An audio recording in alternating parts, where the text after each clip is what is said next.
Horses of the Wehrmacht. When we think of Germany during World War II, we think of large armored formations, blitzkrieg, mechanized formations covering huge distances in short periods of time. Reality was far different. Germany started the war and ended the war desperately short of vehicles, relying heavily on horses and mules. Newsreels often promoted vehicles as the backbone of the new 1935 Wehrmacht, but it wasn't. In 1939, Germany entered World War II with 514,000 horses. Over the course of the war, Germany would put to service 2.65 million horses and mules, with the yearly average of horses employed by the Wehrmacht at 1.1 million. An estimated 1.5 million horses and mules died in German service during the war. Germany's land forces entered World War II with only a fraction of its formations motorized. Approximately 90% of all infantry was neither mechanized or had dedicated trucks. The majority of artillery was horse-drawn. Germany expanded its army far faster than it could produce vehicles. During World War II, 18 million men served in the Wehrmacht. Despite Germany capturing thousands of vehicles throughout Western Europe, there was at no point during the war a sufficient number of vehicles to even consider replacing horses. Despite a lack of mechanization, Germany did provide its vehicles, particularly tanks, to the nation's best men. Germany used speed to win the opening wars of World War II against smaller neighboring countries with good roads, infrastructure, and short supply lines. However, when Germany invaded the Soviet Union in June of 1941, Germany's lack of transport vehicles to supply 3.8 million men upwards to 3,000 kilometers away was disastrous. The horse became invaluable on the Eastern Front, where about 50% of German units were motorized. Motorized vehicles experienced several issues on the Eastern Front. The harsh winters froze engines, and snow inhibited movement. In the summer, the dirt roads produced endless dust, which ground out engines. In the spring, the unpaved road networks turned into thick mud. Horses were slow, but excellent off-road vehicles that could operate in almost any weather.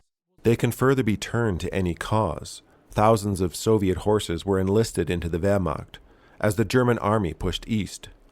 Germans further recruited mounted anti-Soviet Cossacks early in Operation Barbarossa, and by 1943, they had 13,000 men in their ranks and received training in Poland.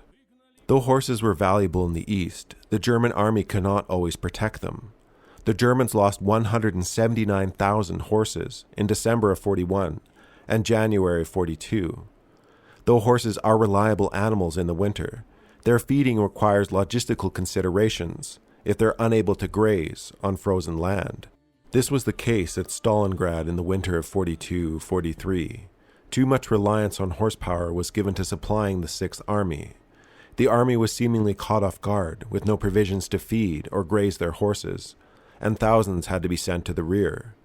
When the Soviets enveloped the Sixth Army in November of 42, the Germans struggled to move their artillery and could not evacuate the city. Horses that remained during the battle, as they always have been throughout historic sieges, were tragically eaten by starving soldiers and citizens alike. A single German division in the east of upwards to 20,000 men might be relying on up to 6,000 horses in their supply train.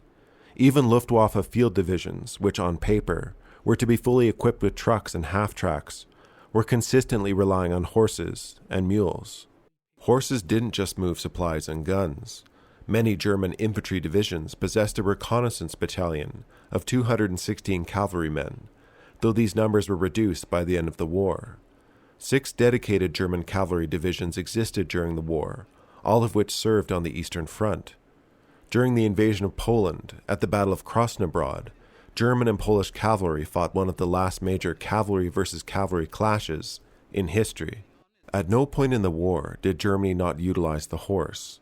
All land forces used horses, including the SS, who had a dedicated cavalry division. Despite many heavy sacrifices these animals made for the German war effort, fortune did occasionally favor them. The Allied bombing efforts overlooked them. The German stud farms in East Prussia were not bombed by Allied air raids, which targeted virtually all other critical industries. Germany greatly expanded their equestrian breeding programs in the mid-1930s. Much of Germany's horse stock was sold off and expropriated after World War I. The Nazis, true to their constant genetic madness, wanted the best breed of horse on earth, an Aryan horse of sorts.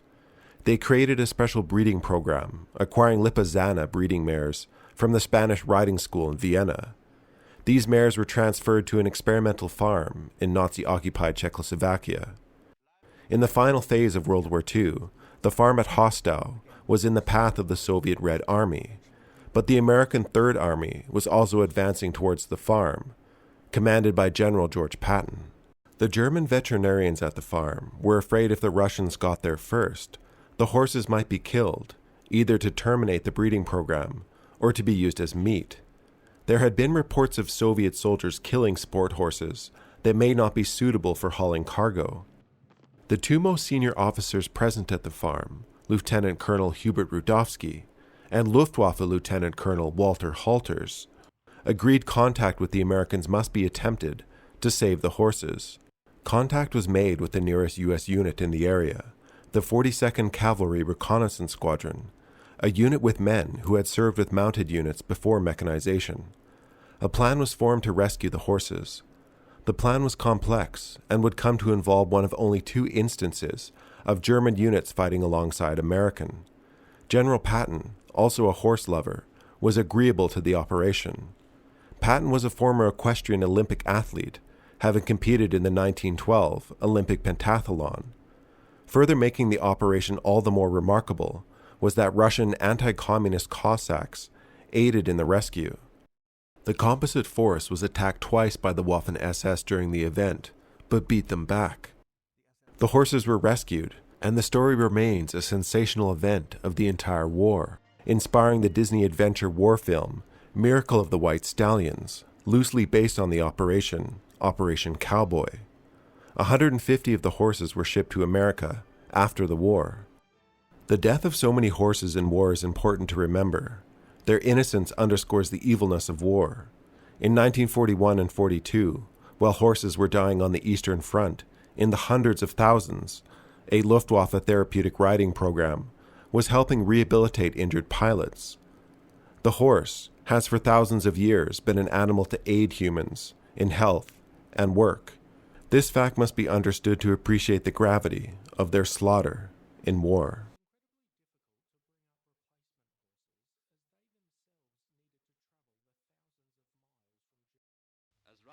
Alright, I'm Johnny. Thanks for trotting along with me until the end of the video. Let me know if it was a yay or nay in the comment section, and we'll see you next time. It reminds me of the bloke who was asked if riding didn't give him a headache. Oh no, he said, just the reverse. And don't they love their horses? There's affection for you.